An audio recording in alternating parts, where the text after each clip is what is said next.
गायकवाड़, पुरंदर पानू, अनिल मान, मोहित राठर, योगेंद्र योगी, तेजवीर पुनिया, धर्मवीर बुराना, रवि, ओम प्रकाश, कुलदीप पूर्व पार्षद, प्रदीप सरपंच साहब, बहुत सारे और साथी हैं, बहुतों को जानता हूँ।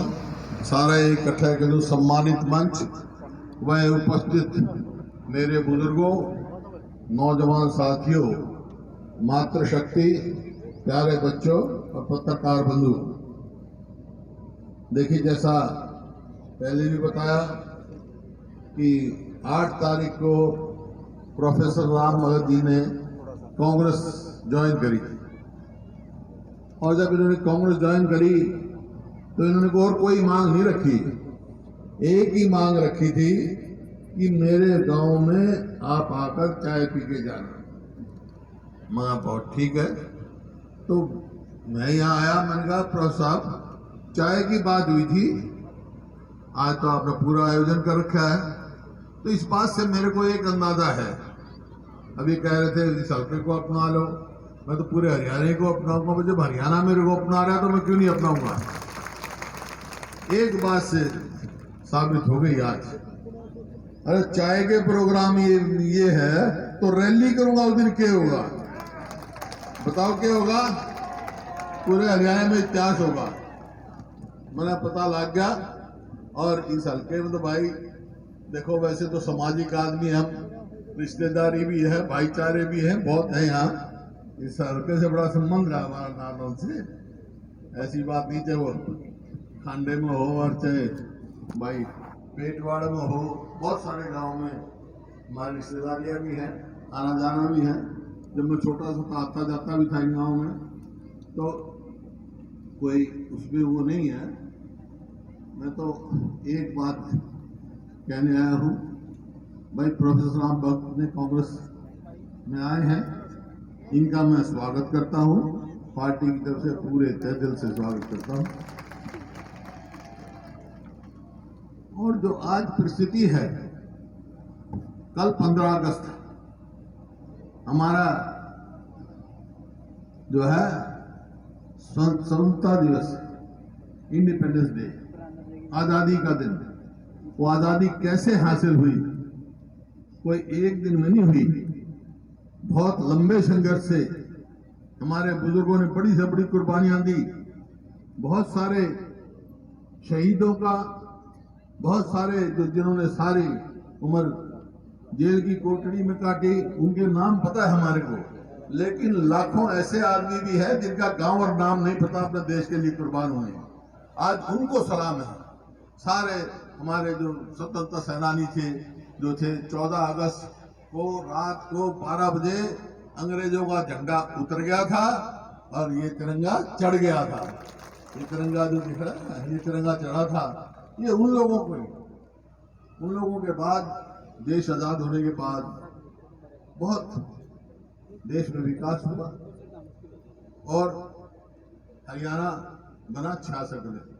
उस समय हमारा पिछड़ा हुआ प्रदेश था, और ये सवाल था, जब इंदिरा जी ने बनाने का फैसला किया तो ये सवाल आया था कि आया आर्थिक तौर पर हरियाणा सरवाइव करेगा या नहीं करेगा, क्योंकि आर्थिक तौर पर बहुत कमजोर स्थिति थी। आज मेरे को इस बात का गर्व है, इस प्रदेश के किसान और मजदूर, व्यापारी, हर वर्ग की मेहनत से जो 2014 में, उस समय हरियाणा पूरे देश में 1 नंबर था, प्रति व्यक्ति आय में, प्रति व्यक्ति निवेश में। तो ये सब आप लोगों की, किसान की, मजदूर की मेहनत। अरे जो देश बाहर से अनाज मंगाता था, अमेरिका से गेहूं मंगाकर अपने देशवासियों का पेट पालता था, आज इस देश के किसान ने इतना मेहनत की है कि देश का ही नहीं, विदेशों में अनाज जाता है। तो छोटी बात नहीं है। यहाँ चर्चा हुई कृषि बिल की। जब ये कृषि बिल लेके आए, उस समय हमने सबने कहा था कि भाई ये किसान के हित में नहीं है, देश के हित में नहीं है ये कृषि बिल, ये वापस लिए जाए। लेकिन जो आज हरियाणा में बैठे हैं, जो स्वार्थ की वजह से समर्थन किए हुए हैं, वो असेंबली में कह रहे थे कि ये कृषि बिल किसान के हित में है। फिर वापस क्यों लिया भाई? विधानसभा में ये सवाल आया था, तब हमने कहा तो क्योंकि ये आज हरियाणा में गठबंधन जो है वो जनहित का नहीं है। गठबंधन तो स्वार्थ का है, स्वयं सेवा के लिए है। नहीं तो आप चुनाव देखो, याद करो, चुनाव में क्या कह रहे थे?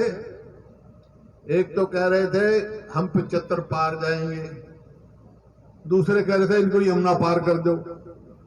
और जब चुनाव हो गए तो दोनों यार बन गए। देखो कमाल की बात है, जो लोगों की नहीं सोची भाई तुम क्या कह के वोट मांग के आए हो, क्या कर रहे हो।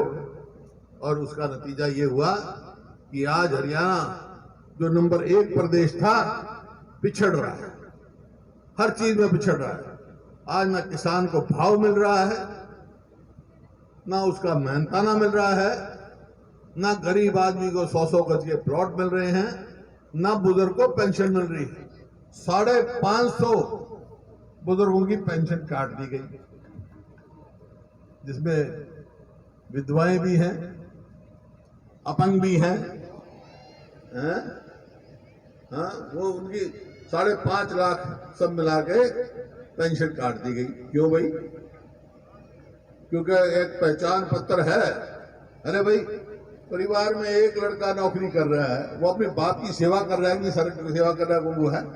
हमने बनाई पॉलिसी बनाई थी कि भाई सेल्फ डिक्लेरेशन करो, और आज कह रहा हूं जो कहता हूं वो करता हूं, बाकी तो आपके हाथ में है। प्रजातंत्र है, जो मेजॉरिटी चाहती वो होता है। अगर हमारी पार्टी सत्ता में आई तो भाई सबका सेल्फ डिक्लेरेशन लागू करेंगे। ओल्ड एज पेंशन यूं नहीं कटने देंगे भाई किसी का पहचान पत्र भी उसमें कट जाए, बल्कि हमने कह रखा है कि भाई वृद्ध पेंशन जो है सम्मान पेंशन है, ये 6,000 रुपए से हम स्टार्ट करें, 6,000 रुपए महीना। इसी प्रकार से गरीब आदमी को 100-100 गज के प्लॉट की बात कही हमने, प्लॉट बंद कर दिया। अभी एक दिखा है यहाँ के रसूलपुर के ही मेरे दलित भाइयों ने कि 100-100 गज के प्लॉट तो मिल गए हमारे को, लेकिन ना वहां बिजली है, ना और कोई सुविधा है, ना पानी है। फिर क्या फायदा भाई उनका?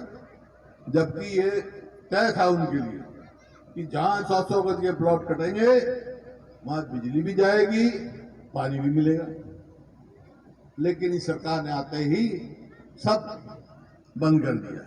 इसी प्रकार से खेल नीति हमने बनाई। एक बच्चा जैसे अभी आया वर्ल्ड में, वो लेकर खेल नीति बनाई हमने। भाई पदक लाओ पद पाओ, कितने ही हमने डीएसपी भर्ती करे।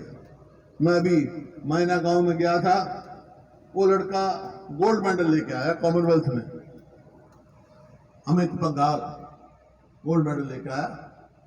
तो गांव में बात हुई, मां भाई देखो आज मैं विपक्ष में हूं, मदद तो जो भी कहोगे हम करेंगे इसकी, लेकिन आज अगर हमारी सत्ता होती तो यहीं से इसको डीएसपी की मैं फीती लगा के भेजता।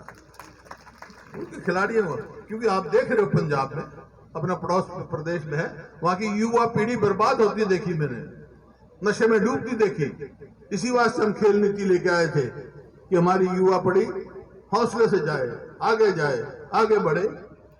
अब एक और ले आए ये अग्निपथ, अग्निवीर, अग्निपथ क्या योजना भाई? अगर 17-18 साल का भर्ती हो और 22 साल का में आ जाए, 4 साल की नौकरी, ना उसकी पेंशन, ना और कोई मेडिकल सुविधा, बस आ जाओ। 4 साल में 6 महीने की ट्रेनिंग, 6 महीने की छुट्टी, 2 साल नौकरी करेगा और चौथे साल सोचने लग जाएगा मेरा क्या होगा, भविष्य अंधकार में पड़ेगा।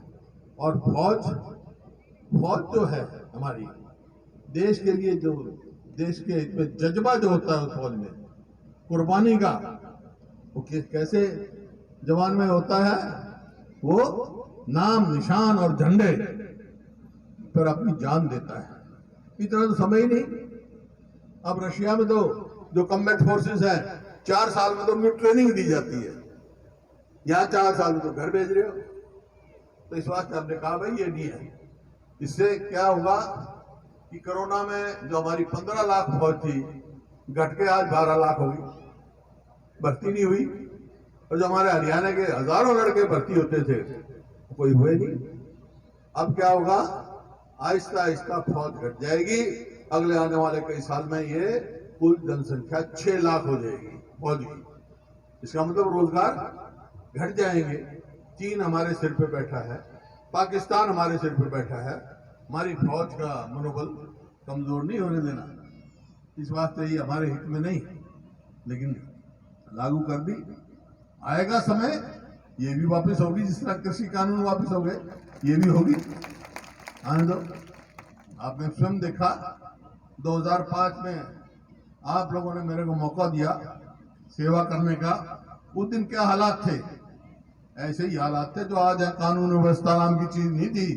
फांसी में ही कत्ल हुआ करते, याद है आपको? अभी 4 कत्ल 2 दिन में हो गए।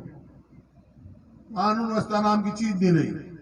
और हमने बनते ये कह दिया था बदमाशों को, या तो हरियाणा छोड़ जा, मुख्य धारा में आ जाओ, नहीं तो भाई हरियाणा छोड़ जाओ। अब छोड़ गए थे कि नहीं छोड़ गए थे?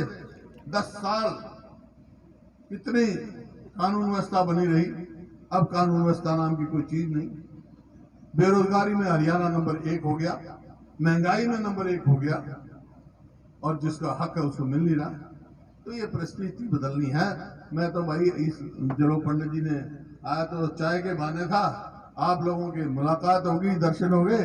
एक बात कहने आया हूं मैं, तो आप कहोगे तो काम शुरू करूंगा, क्योंकि भाई तो प्रजातंत्र है, जनशक्ति है तो हमारे में शक्ति है।